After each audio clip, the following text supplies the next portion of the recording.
అయితే నాగేశ్వరరావు గారు maintenance rule ప్రకారం విడాకులైన తర్వాత భర్తకుండే జీతంలో నుంచి ఎంత డబ్బులు భార్యకి ఇవ్వాలండి? జనరల్‌గా ఏందంటే మనకు భారతదేశంలో మెయింటెనెన్స్ అనే పదం వినిపించినప్పుడు ఏందంటే హ్మ్. చాలామంది వాళ్ళకి అవగాహన ఉందో, అవగాహన లేకనో కొద్దిగా డైలాగ్ కొడుతుంటారు ఒకటి. ఏమని అంటే నీ జీతంలో 50% తీసుకుంటా, హ్మ్. నీ జీతంలో 40% తీసుకుంటా, హ్మ్. నీ జీతంలో సగం నాదే అని చెప్పేసి మాట్లాడే డైలాగ్ ఇది హ్మ్. భార్య ఎప్పుడు కూడా. హ్మ్. ఓకే. సో, మెయింటెనెన్స్ అనేది ఎప్పుడు కూడా ఏందంటే చాలామందికి అర్థం కాని విషయం ఏంది అంటే మెయింటెనెన్స్ అనేది ఎప్పుడు కూడా వాళ్ళ లైఫ్ స్టైల్‌ని బట్టి ఇస్తారు. హ్మ్. నీకున్న ఆస్తిని బట్టో, నీకున్న సంపాదన బట్టో ఇవ్వరు. వాళ్ళకున్న లైఫ్ స్టైల్, వాళ్ళ లివింగ్ ప్లేస్‌ని బట్టి ఇస్తారు. హ్మ్. That question, that first question. Okay. మీరు అడగచ్చు what is the living style? హ్మ్. లేకపోతే వాళ్ళకున్న లివింగ్ స్టైల్ ఏంది? వాళ్ళు ఉండే ప్లేస్ ఏంది? అని అడగచ్చు. అవును. ఇప్పుడు నీకు ప్రతి భారతదేశంలో ప్రతి ఏరియాకు ఒక ఇండెక్స్ ఉంటుంది. ఒక ఇండెక్స్ ఉంటుంది. అంటే ఒక ప్రాంతంలో నివసించడానికి ఎంత అవుతుంది అనేది ఒక ఇండెక్స్ ఉంటుంది. అవును. ఇప్పుడు హైదరాబాద్లో నివసించాలంటే ఎంత అవుతుంది, వరంగల్ నివసించాలంటే ఈ పల్లెటూరులో నివసించాలంటే ఎంత అవుతుంది అనేది ఒక ఇండెక్స్ ఉంటుంది. హ్మ్. ఇప్పుడు మీ అందరికి అర్థమయ్యే భాషలో ఒక సాఫ్ట్వేర్ ఇంజనీర్ ఉన్నాడు, నెలకు ఒక 2 లక్షలు సంపాదిస్తున్నాడు, ఓ పెళ్ళి చేసుకున్నాడు. పెళ్ళి చేసుకున్న తర్వాత వాళ్ళిద్దరు గొడవ అయింది. సరే అమ్మాయి వెళ్ళిపోయింది. ఓకే. హ్మ్. సేమ్ కథలో అమ్మాయి హైదరాబాద్లో ఉంటే ఒక రకమైన మెయింటెనెన్స్ వస్తుంది. ఓకే. అదే అమ్మాయి వరంగల్ ఉంటే ఒక రకమైన మెయింటెనెన్స్ వస్తుంది. హ్మ్. అదే అమ్మాయి పల్లెటూరులో ఉంటే ఒక రకమైన మెయింటెనెన్స్ వస్తుంది. ఎందుకంటే లివింగ్ కాస్ట్ మీద మెయింటెనెన్స్ ఇస్తారు. హ్మ్. ఇప్పుడు ఒక అమ్మాయి పల్లెటూరులో ఉండి, అత్యంత పల్లెటూరులో ఉండి నాకు నెలకు ₹1,00,000 అంటే ఇవ్వరు. ఏం చేస్తావు అనే question.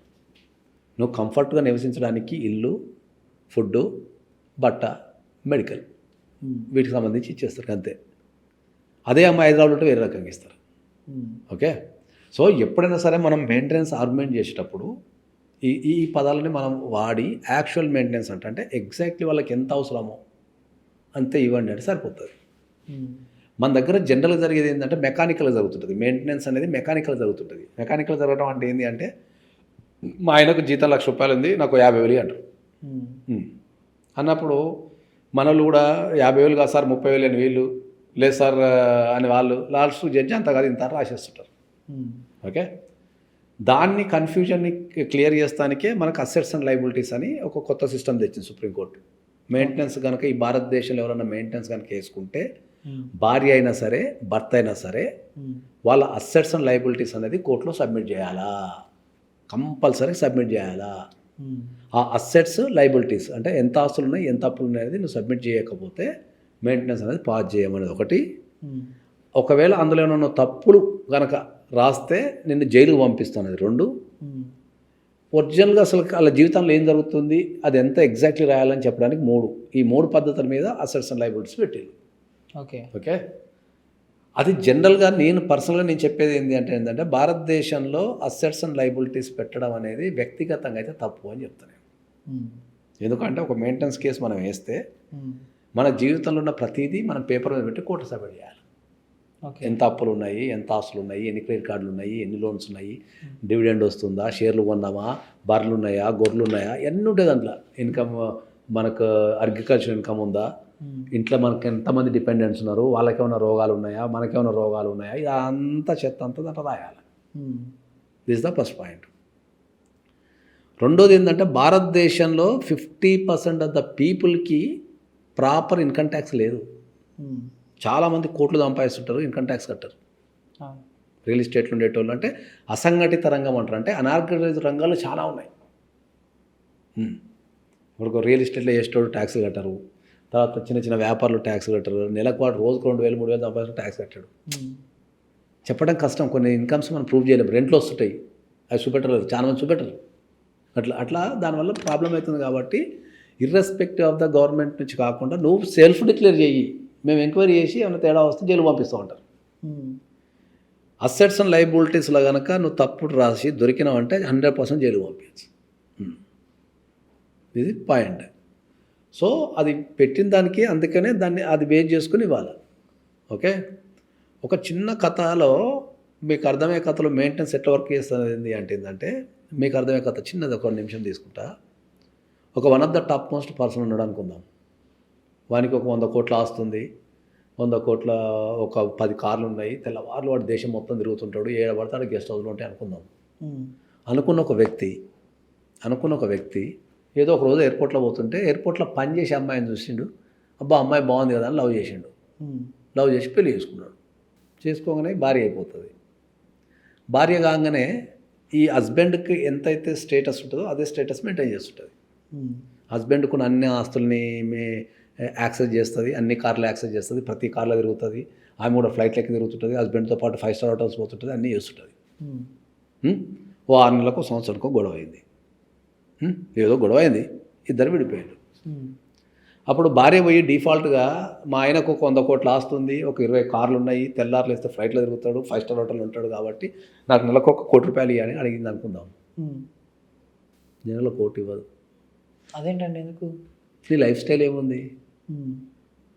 What is your life style before marriage, what is your life style? అంటే ఆఫ్టర్ మ్యారేజ్ చూస్తారు కదండి. ఆఫ్టర్ మ్యారేజ్ అదే అంటున్నా సార్, ఆఫ్టర్ మ్యారేజ్ చూస్తారు కదా.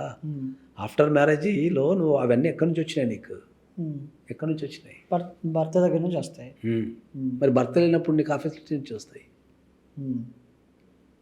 ఇంకా అర్థమయ్యే భాషలు చెప్పనా? ఒక నేరం జరిగిందబ్బా, నీకు అందరికి అర్థమయ్యే భాషలు చెప్తాయి. నీకు ఇప్పుడు అడిగిన క్వశ్చన్కి నీకు ప్రాక్టికల్ చెప్తా. ఒక నేరం జరిగింది, నువ్వు పుట్టినప్పటి నుంచి నువ్వు ఏసీలలో ఉండి నువ్వు కార్లలో తిరిగి ఒక వ్యవస్థను మెయింటైన్ చేస్తున్నావు అనుకో, నేరం జరిగినప్పుడు నీకు జైల్లో సేమ్ ఫెసిలిటీస్ వస్తాయి తెలుసా? ఇలా కూడా ఉంటుంది. ఓ రూమ్ ఇస్తారు, నీకు ఒక కుక్కుని పెడతారు, పేపర్లు ఇస్తారు, టీవీ ఇస్తారు, అన్నీ ఇస్తారు. నీ లైఫ్ స్టైల్ అది. నేను అడిగి పోతే నేను మార్చుకోలేను, నా లైఫ్ స్టైల్ ఇది అని చెప్పి నువ్వు ఆ లైఫ్ స్టైల్ని పుట్టినప్పటి నుంచి మెయింటైన్ చేస్తుంటే ఇస్తారు జనరల్గా. అంటే ఈ రాజకీయ నాయకులు ఉంటారు చూసిన మనకు, ఇప్పుడు జగన్ లేకపోతే XYZ ఉంటారు కదా, వాళ్ళకి ఆ ఫెసిలిటీస్ ఇస్తారు. జైల్లో ప్రత్యేకమైన రూమ్లు ఉంటాయి. అది అందరూ పడితే ఇయ్యరు, నేను పైసలు కడితే ఇయ్యంటే ఇయ్యరు. జైల్లో కుక్కుని పెట్టుకోవచ్చు, పేపర్లు ఇస్తారు, టీవీ ఇస్తారు, సపరేట్ రూమ్ ఇస్తారు. అంటే నీ లైఫ్ స్టైల్ బట్టి ఇస్తారు అవి. నువ్వు ఆ లైఫ్ స్టైల్ని ప్రూవ్ చేసుకోవాలి అక్కడికి వెళ్ళి. అట్లనే ఇక్కడ మెయింటెనెన్స్ కూడా అంతే. ఆమెకి ఇవ్వరు.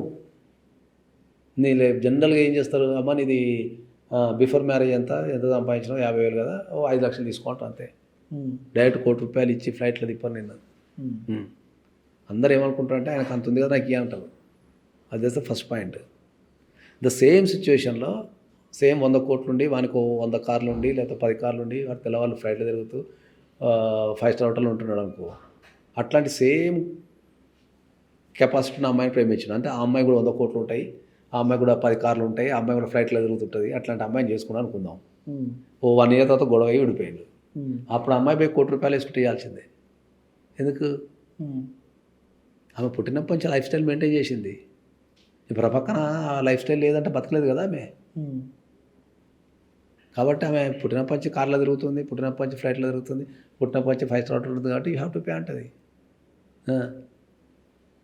సో దాన్ని మనం సెట్ చేయాలంటే నేను మన కోట్లల్లో మెయింటెనెన్స్ జరిగేటివి చాలా మెకానికల్గా జరుగుతాయి.